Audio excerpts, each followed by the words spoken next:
I'm going to make this video short and sweet. I just want to address this. This is Sean here, guys. I mentioned about Candyman. Let's look at the name of the guy that played him, guys. Warning to those people who are watching. When you're watching horror movies, you're giving praise to Satan. It's worship to Satan when you watch these horror movies. The guy who played Candyman, his name is Yahya. That's the name of John the Baptist. It means God is gracious. His middle name is Abdul, meaning servant, as God is gracious to his servant. Last name is strong, to a servant who is strong, and it's also of luck, lucky. And the number associated with the guy who played the Candyman, that last name, guess what? It's number 5. Because Mateen is his last name, which means strong. So it's like Yahya Abdul Mateen. God is gracious to his servant who is strong, with the number of that last name associated with the number 5 for a kingdom. And so they call Candyman's name 5 times in the mirror. And he played Anthony. Anthony means praiseworthy. So what are you doing when you're watching Candyman? You're praising the devil, guys. The killer with candy. And Yeshua showed me how Satan used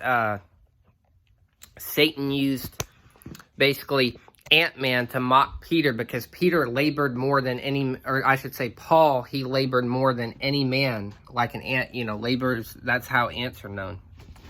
So his labor is representative of the ant. That's why they recruited Paul Rube to play an Ant-Man. He wound up in a prison also at first. Paul wound up, Ant-Man, and wound up in a Roman prison. And you see that Roman of that color, of the iron, of Rome. You see Peter, the iron spider, also. They represent him in Rome, trying to say sorry guys, I gotta, my mouth is a little dry. Basically, they say that Peter, is like the father of faith, and they try to make him like a pope, which is false. But, Peter, like I said, you can see certain things, of Rome, that whole iron spider and everything, and Peter had authority, was given authority. There's some other things. You see 2 Peters that Yeshua had. Well, the devil had 2 Peters, and that's the Peter Parker he showed me, and Star-Lord, representing they all represent different things, guys. And so Satan has his own, trying to see if I can remember. In this hell testimony, this guy that died 3 days, this Buddhist, he had to ask this, when he said, I'm Peter, the one who holds the key to heaven, he had to ask his name 6 times, he said, and I thought that was interesting. So Yeshua did that. It's associated with the number of man. And there are 6 infinity stones, there are 2 stones represent the word of God, the spirit of God, and then there are 4 stones for the 4 living creatures, and that's like the 6 infinity stones. And you may not understand all this, but this is esoteric Satanism. The problem why, guys, these sound strange to you is because when any man gets out of sin, Yeshua said he'll open his eyes to see the spiritual realm. When any man gets out of a sin, the reason why all these mysteries have been locked up for 2,000 years is because the church has had this agreement for 2,000 years they can continue in sin. So through that continuing sin, their eyes are shut to the prophetic. They can't see it. And meanwhile, Satan is prophesying all this esoteric Satanism that he knows about it, because he shut their eyes and he's prophesied right in front of them. But God opens the eyes to see this stuff and expose it. And we're called to expose these things. Peter caught fish, and that's why you see that web of the spider, on Peter. Peter hung upside down on the cross. Well, Peter Parker hangs upside down, and it's like the whole city wants to crucify him. Think about it. He's one of all the heroes that they want to kill, basically, or the city hates him, through J. Jonah Jameson, which is a type of, Jonah got swallowed by a whale or whatever, and it's like, he's getting swallowed by that beast, that spider, and you see him. Spiders represent fear, It's an occultic symbol of witchcraft.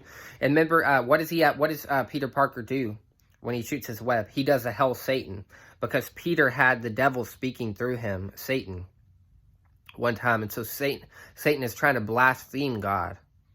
And Peter representing a stone, you know. He's like that stone that went into the nail to crucify Christ, you know. And you see, what do you see? The 6 infinity stones. What do you see that Peter having been a stone representing? The 6 legs representing 6 stones. There are 6 main churches. You know, there are 6 main churches that, and Laodicea is a lukewarm. That's like the head of the stone, you know. Lady of Laodicea. And some of these things, guys, I need to write them down. I need to flesh them out, because this is how all Revelation starts. I guarantee you, when Paul started writing about revelations of Christ, God gave him the basic idea, but he had to work with the Holy Spirit to produce a revelation. He had to conceptualize them. So every revelation you get from the Spirit is conceptualized. You see Yeshua in the Chosen series, him saying, well, salt loses its saltiness, or this and that, and you see him conceptualize the speech he's going to later give. I submit to you that's exactly what Christ did when he did any speech of the Spirit or any of those prophets. They started out with the concept God gave them, because Yeshua did everything as a man like us, to teach us. And so God gives you revelations. He gives you dreams, guys. Most people just speak their dreams out, and they don't seek revelation. God's calling you to labor, to take your dream and make it concrete. And I know I'm giving you stuff that's unconcrete right now, because I'm in the building stage of all these revelations. But like I said, this is why I got 5 years, so I can write all these down and conceptualize them into concrete form. And they're like, you know, anything the Bible is written about. And so it always starts out in a rough stage, you know. But you see 2 Peters, and you see 2 Peters, which is Ant-Man. Well, I should say not Ant-Man. I'm sorry for that. Star-Lord, because that's Peter Quill. And then you see Peter Parker for Spider-Man. And Yeshua, like I said, he had 2 Peters. He had 2 Simon Peters, Simon Says. And you know, they're both talkers. Look at Star-Lord and look at Peter Parker. They're both really a lot of talkers. And so Satan knows how to prophesy all these different things. You know, there's all kinds of stuff that they did in those movies that Paul and them did. And sometimes it's a false Paul, or it's a false Peter Satan's trying to make. Paul Rudd, who played Ant-Man, shrunk himself down. Paul's name means small, because Paul became smaller. He used to persecute the church, you know, as one that steals a person's pearls, or you know, they trample them under their feet, you know, like swine. He stole that. He would persecute the church, and he would steal their hope, as it were. You know, he persecute them like we get persecuted. Sometimes it's like our hope is stolen. Well, you see Paul Rudd, he's stealing at the beginning of the movie in the form of Ant-Man. He's stealing, or he steals before he becomes him.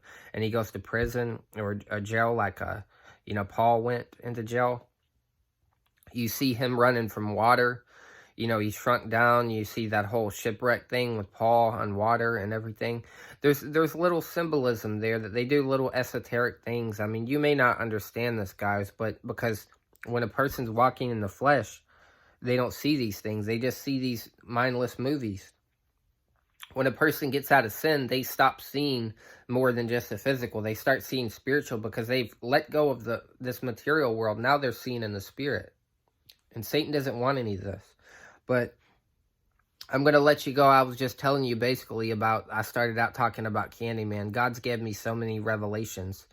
This whole Green Goblin thing represents that jolly green giant, the giants of the Nephilim. What were they doing? And so you see the Green Goblin facing against Peter, whose number is 6. And in the 600 year came, I believe it was of Noah, or they said something like that, came the flood. It was a 600 year. You can look at Genesis 7, Genesis 10, whichever one it was, and it'll talk about that 600 year of the flood. Well, there were giants in those days, and they were violent. You know, they were violent. So that Green Goblin represents the violence, you know, basically, of those giants. He's kind of the spirit of that giant. You know, they were doing great violence, so God had to destroy them. And so he sent a flood, you know, and everything. And There's so many different things that happened. And that glider, you know, it's kind of like, you could say, you know, you see that whole, the boat is floating off of water, you know, and everything. I'm trying to see if I can remember certain things. Oh yeah, demons in the spirit. Everybody in the spirit, they glide. Their feet doesn't touch the ground, so it's a spiritual representation of it. That demons, their feet do not touch the ground. I saw the Pumpkinhead demon, and he was more transparent. He looked like Pumpkinhead, but his feet were gliding. He just glided off fast. He looked so evil.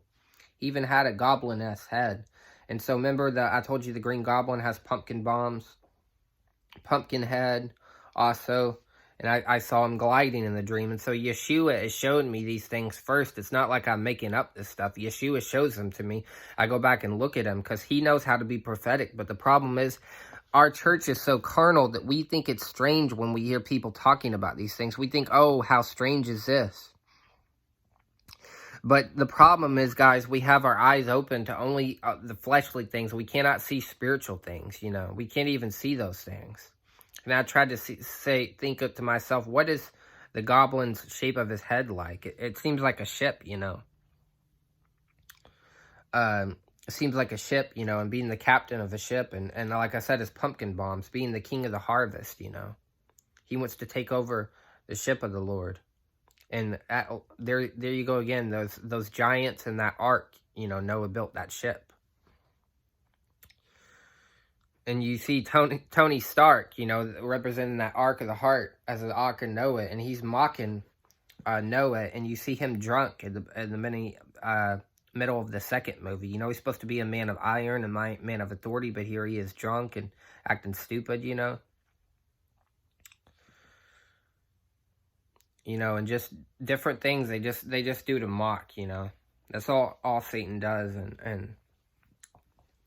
but I'm gonna let you go. I was sharing some stuff with you. I know this stuff is all rough, guys, because like I said, when I'm sharing this stuff with you, it's not concrete right now. It's not like written in a very coherent form, but it'll be written first. But all revelations start out like this. They start out wild, and you have to tame them. You have to conceptualize them. So that's the same way. I'm just showing you guys, when you get dreams, just start laboring. But I'm working now. It's just I'm getting these things so fast from the Lord, so completely fast, because the time has run out, and he's having me do this work. He says in the last days he'll do a quick work. In the days, in the Elijah codes, it says of me, you know, it says weeping, hastened, hurried. You know, he's going to do a quick work. And so he's giving me a lot of stuff real fast, because I have to write this stuff in 5 years. But anyways, I'm going to let you go, guys. I love you. I'm praying for you. I just thought I'd share some cool things with you. Until next time, shalom.